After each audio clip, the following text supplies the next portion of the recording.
ngasi Manipuri da laiba Manipur Secretariat ke Chief Minister ge Secretariat ta Chief Minister Yumlam Kenchana mayai tang baloduna State Cabinet Meepham Phamkhre maru oiba hiram kaya da khanak khibaga loinana tongan warep kaya amasu lokre Manipuri da laiba Manipur Secretariat ta ahan boina pangthokhiba State Cabinet Meepham aduda Prime Minister Narendra Modi ge appeal matung ina VIP convoy ge gari masing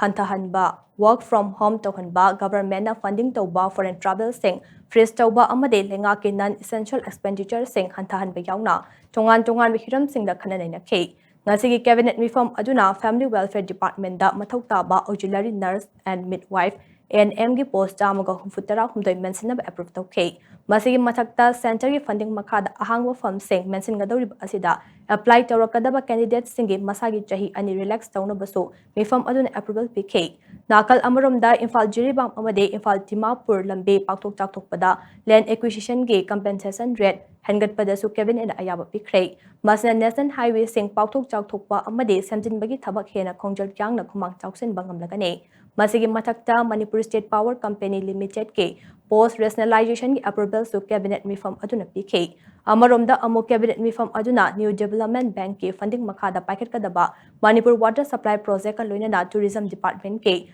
Loktak Experience Project su approve tawke project asigi makhada Loktak Pat ase masak thokpa tourist destination ama oina semgatlagani haire